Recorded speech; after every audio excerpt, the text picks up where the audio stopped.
श्रीमद् भगवत गीता अध्याय 18 मोक्ष संन्यास योग। अर्जुन म्हणाला, हे महाबाहो, हे अंतर्यामी, हे वासुदेवा, मी संन्यास आणि त्याग यांचे तत्व वेगवेगळे जाणू इच्छितो. श्री भगवान म्हणाले, कित्येक पंडित काम्य कर्मांच्या त्यागाला संन्यास मानतात, तर दुसरे काही विचारकुशल लोक सर्व कर्मांच्या फळाच्या त्यागाला त्याग म्हणतात. कित्येक विद्वान असे म्हणतात, सर्व कर्मे दोषयुक्त आहेत म्हणून टाकणे योग्य होय, आणि दुसरे विद्वान असे म्हणतात की यज्ञ, दान आणि तपरूप कर्मे टाकणे योग्य नाही. हे पुरुषश्रेष्ठ अर्जुना, संन्यास आणि त्याग या दोहोंपैकी प्रथम त्यागाच्या बाबतीत माझा निर्णय ऐक. कारण त्याग सात्विक, राजस आणि तामस या भेदांमुळे 3 प्रकारचा सांगितला आहे. यज्ञ, दान आणि तपरूप कर्म टाकणे योग्य नाही, उलट ते अवश्य केले पाहिजे. कारण यज्ञ, दान व तप ही 3ही कर्मे बुद्धिमान माणसांना पवित्र करणारी आहेत. म्हणून हे पार्था, ही यज्ञ, दान व तपरूप कर्मे तसेच इतरही सर्व कर्तव्य कर्मे आसक्ती आणि फलांचा त्याग करून अवश्य केली पाहिजेत. हे माझे निश्चित असे उत्तम मत आहे. निषिद्ध आणि काम्य कर्मांचा तर स्वरूपतः त्याग करणे योग्यच आहे, परंतु नियत कर्माचा स्वरूपतः त्याग योग्य नाही. म्हणून मोहाने त्याचा त्याग करणे याला तामस त्याग म्हटले आहे. जे काही कर्म आहे ते दुःखरूपच आहे असे समजून जर कोणी शारीरिक त्रासाच्या भीतीने कर्तव्य कर्मे सोडून देईल, तर त्याचा असा राजस त्याग करून त्यागाचे फळ कोणत्याही प्रकारे मिळत नाही. हे अर्जुना, जे शास्त्रविहित कर्म करणे कर्तव्य आहे या भावनेने आसक्ती आणि फळाचा त्याग करून केले जाते, तोच सात्विक त्याग मानला गेला आहे. जो मनुष्य कुशल नसलेल्या कर्माचा द्वेष करीत नाही आणि कुशल कर्मात आसक्त होत नाही, तो शुद्ध सत्वगुणी पुरुष, संशयरहित ज्ञानी व खरा त्यागी होय. कारण शरीरधारी कोणत्याही माणसाकडून पूर्णपणे सर्व कर्मांचा त्याग केला जाणे शक्य नाही. म्हणून जो कर्मफळाचा त्यागी आहे तोच त्यागी आहे असे म्हटले जाते.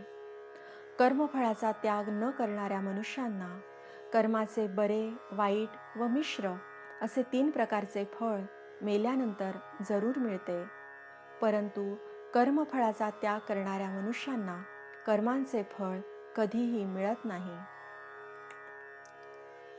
हे महाबाहो, सर्व कर्मांच्या सिद्धींची ही 5 कारणे कर्मांचा शेवट करण्याचा उपाय सांगणाऱ्या सांख्यशास्त्रात सांगितली गेली आहेत.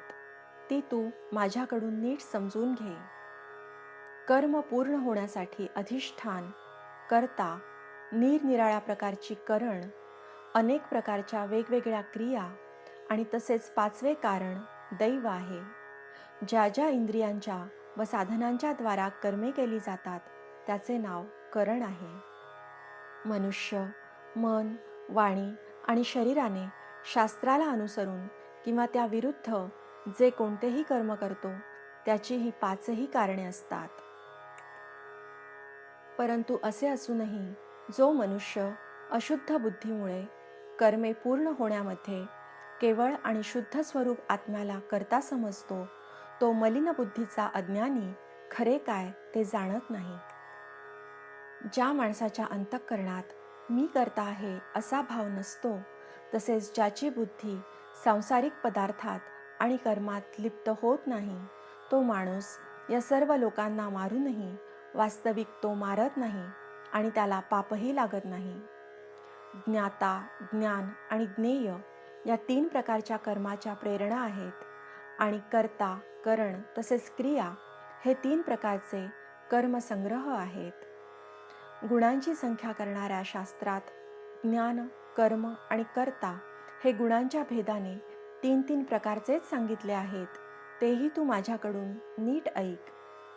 ज्या ज्ञानामुळे माणूस निरनिराळ्या सर्व भूतांमध्ये एक अविनाशी परमात्म भाव विभागरहित समभावाने भरून राहिला आहे असे पाहतो, ते ज्ञान तू सात्विक आहे असे जाण. परंतु ज्या ज्ञानाने मनुष्य सर्व भूतांमध्ये भिन्न भिन्न प्रकारांचे अनेक भाव वेगवेगळे जाणतो, ते ज्ञान तू राजस समज. परंतु जे ज्ञान एका कार्यरूपी शरीरातच पूर्णासारखे आसक्त असते, तसेच जे युक्तिशून्य, तात्विक अर्थाने रहित आणि तुच्छ असते, ते तामस म्हटले गेले आहे. जे कर्म शास्त्रविधीने नेमून दिलेले असून कर्तेपणाचा अभिमान न बाळगता फळाची इच्छा न करणाऱ्या माणसाने राग व द्वेष सोडून केलेले असते, ते सात्विक म्हटले जाते. परंतु जे कर्म अतिशय परिश्रमपूर्वक तसेच भोगांची इच्छा करणाऱ्या किंवा अहंकार बाळगणाऱ्या माणसाकडून केले जाते, ते राजस म्हटले गेले आहे. जे कर्म परिणाम, हानी, हिंसा आणि सामर्थ्य यांचा विचार न करता केवळ अज्ञानाने केले जाते, ते तामस होते. जो करता आसक्ती न बाळगणारा, मी माझे न म्हणणारा, धैर्य व उत्साहाने युक्त, कार्यसिद्ध होवो न होवो त्याविषयी हर्ष शोकादी विकारांनी रहित असलेला, तो सात्विक म्हटला जातो. जो करता आसक्ती असलेला, कर्मांच्या फळांची इच्छा बाळगणारा, लोभी, इतरांना पीडा करण्याचा स्वभाव असलेला, अशुद्ध आचरणाचा आणि हर्षशोकांनी युक्त असतो, तो राजस म्हटला जातो. जो करता अयुक्त, अशिक्षित, घमेंडखोर, धूर्त, दुसऱ्यांची जीवनवृत्ती नाहीशी करणारा, शोक करणारा, आळशी आणि दीर्घसूत्री असतो, तो तामस म्हटला जातो. हे धनंजया, आता बुद्धीचे व धृतीचेही गुणांनुसार 3 प्रकारचे भेद माझ्याकडून पूर्णपणे विभागपूर्वक सांगितले जात आहेत, ते तू ऐक. हे पार्था, जी बुद्धी प्रवृत्ती मार्ग व निवृत्ती मार्ग, कर्तव्य आणि अकर्तव्य, भय आणि अभय, तसेच बंधन आणि मोक्ष यथार्थपणे जाणते, ती सात्विक बुद्धी होय. हे पार्था, मनुष्य ज्या बुद्धीमुळे धर्म आणि अधर्म तसेच कर्तव्य आणि अकर्तव्य यथायोग्य रीतीने जाणत नाही, ती बुद्धी राजसी होय. हे अर्जुना, तमोगुणाने व्यापलेली जी बुद्धी अधर्मालाही हा धर्म आहे असे मानते, तसेच याच रीतीने इतर सर्व पदार्थांनाही विपरीत मानते, ती बुद्धी तामसी होय. हे पार्था, ज्या अव्यभिचारिणी धारणा शक्तीने मनुष्य ध्यानयोगाने मन, प्राण व इंद्रिये यांच्या क्रिया धारण करीत असतो, ती धारणा सात्विक होय. परंतु हे कुंतीपुत्र अर्जुना, फळाची इच्छा असलेला मनुष्य अति आसक्तीमुळे ज्या धारणा शक्तीने धर्म, अर्थ व काम यांना धारण करतो, ती धारणा राजसी होय. हे पार्था, दुष्ट बुद्धीचा मनुष्य ज्या धारणा शक्तीमुळे झोप, भीती, काळजी, दुःख आणि उन्मत्तपणाही सोडत नाही, अर्थात धारण करून राहतो, ती धारणा तामसी होय. हे भरतश्रेष्ठा, आता 3 प्रकारचे सुखही तू माझ्याकडून ऐक. ज्या सुखात साधक भजन, ध्यान आणि सेवा इत्यादींच्या अभ्यासाने रमतो आणि ज्यामुळे त्याचे दुःख नाहीसे होते. जे आरंभी जरी विषासारखे वाटले तरी परिणामी अमृतासारखे असते, ते परमात्मविषयक बुद्धीच्या प्रसादाने उत्पन्न होणारे सुख सात्विक म्हटले गेले आहे. जे सुख विषय आणि इंद्रियांच्या संयोगाने उत्पन्न होते, ते प्रथम भोगताना अमृतासारखे वाटत असले तरी परिणामी विषासारखे असते, म्हणून ते सुख राजस म्हटले गेले आहे. जे सुख भोगकाली आणि परिणामीही आत्म्याला मोह पाडणारे असते, ते झोप, आळस आणि प्रमादापासून उत्पन्न झालेले सुख तामस म्हटले आहे. पृथ्वीवर, आकाशात किंवा देवात तसेच यांच्याशिवाय इतरत्र कोठेही असा कोणताच प्राणी किंवा पदार्थ नाही की जो प्रकृतीपासून उत्पन्न झालेल्या या 3 गुणांनी रहित असेल. हे परमतपा, ब्राह्मण, क्षत्रिय, वैश्य आणि शूद्र यांची कर्मे स्वभावतः उत्पन्न झालेल्या गुणांमुळे निरनिराळी केली गेली आहेत. अंतःकरणाचा निग्रह, इंद्रियांवर ताबा ठेवणे, धर्मांसाठी कष्ट सहन करणे, अंतर्बाह्य शुद्ध राहणे, दुसऱ्यांच्या अपराधांना क्षमा करणे, मन, इंद्रिये व शरीर सरळ राखणे, वेद, शास्त्र, ईश्वर व परलोक इत्यादींवर विश्वास ठेवणे, वेदशास्त्रांचे अध्ययन, अध्यापन करणे आणि परमात्म तत्वाचा अनुभव घेणे ही सर्वच्या सर्व ब्राह्मणाची स्वाभाविक कर्मे आहेत. शौर्य, तेज, धैर्य, चातुर्य, युद्धातून पलायन न करणे, दान देणे आणि स्वामीभाव ही सर्वच्या सर्व क्षत्रियाची स्वाभाविक कर्मे आहेत.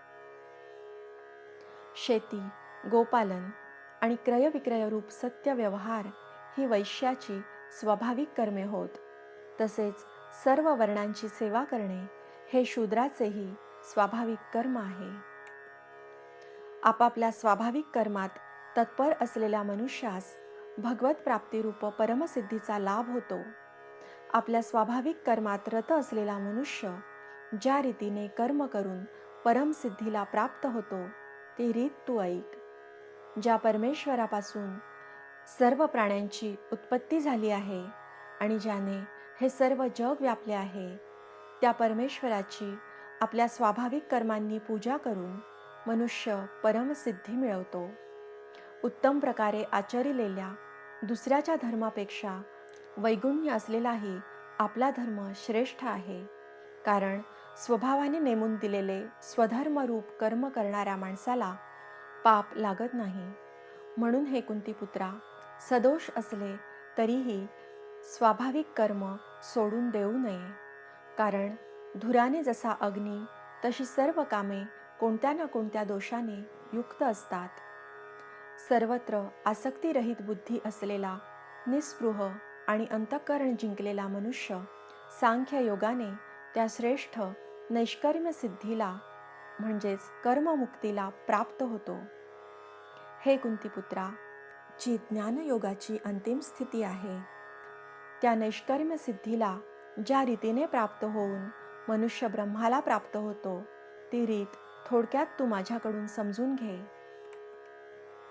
विशुद्ध बुद्धीने युक्त, हलके, सात्विक आणि नियमित भोजन घेणारा, शब्दादी विषयांचा त्याग करून एकांतात शुद्ध ठिकाणी राहणारा, सात्विक धारणा शक्तीने अंतःकरण व इंद्रियांवर संयम ठेवून मन, वाणी आणि शरीर ताब्यात ठेवणारा, राग द्वेष पूर्णपणे नाहीसे करून चांगल्या प्रकारे दृढ वैराग्याचा आश्रय घेणारा, अहंकार, बळ, घमेंड, कामना, राग, संग्रहवृत्ती यांचा त्याग करून नेहमी ध्यानयोगात तत्पर असणारा, ममतारहित व शांतियुक्त असा पुरुष सच्चिदानंद घन ब्रह्मामध्ये एकरूप होऊन राहण्यास पात्र होतो. मग तो सच्चिदानंद घन ब्रह्मात तद्रूप झालेला प्रसन्न चित्ताचा योगी कशाबद्दलही शोक करीत नाही आणि कशाचीही इच्छा करीत नाही.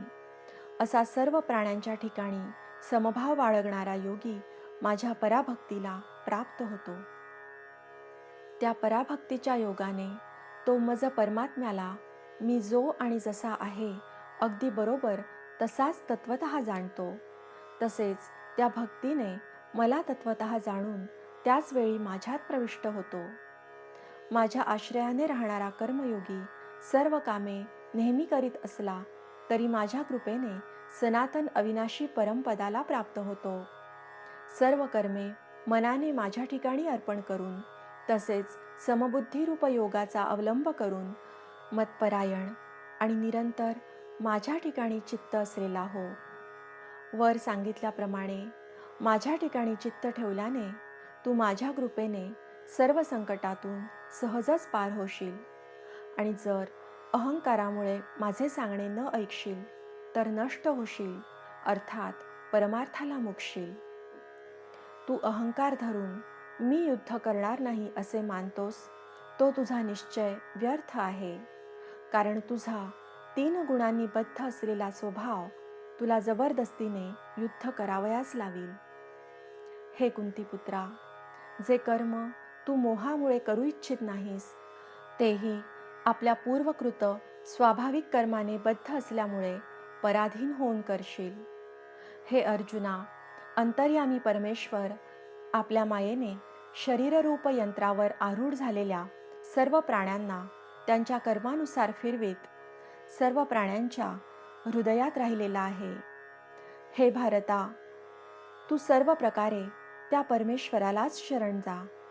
त्या परमात्म्याच्या कृपेनेच तुला परमशांती आणि सनातन परमधाम मिळेल. अशा प्रकारे हे गोपनीयाहूनही अतिगोपनीय ज्ञान मी तुला सांगितले. आता तू या रहस्यमय ज्ञानाचा संपूर्णपणे चांगला विचार करून मग जसे तुला आवडेल तसेच कर. सर्व गोपनीयांहून अतिगोपनीय माझे परमरहस्ययुक्त वचन तू पुन्हा ऐक. तू माझा अत्यंत आवडता आहेस, म्हणून हे परमहितकारक वचन मी तुला सांगणार आहे. हे अर्जुना, तू माझ्या ठिकाणी मन ठेव, माझा भक्त हो, माझे पूजन कर आणि मला नमस्कार कर. असे केले असता तू मलाच येऊन मिळशील. हे मी तुला सत्य प्रतिज्ञापूर्वक सांगतो, कारण तू माझा अत्यंत आवडता आहेस. सर्व धर्म म्हणजे सर्व कर्तव्य कर्मे मला अर्पण करून तू केवळ सर्व शक्तिमान, सर्वाधार अशा मला परमेश्वरालाच शरण ये. मी तुला सर्व पापांपासून सोडवीन. तू शोक करू नकोस. हा गीतारूप रहस्यमय उपदेश कधीही तप न करणाऱ्या माणसाला सांगू नये. तसेच भक्तिहीन माणसाला आणि ऐकण्याची इच्छा नसणाऱ्यालाही सांगू नये.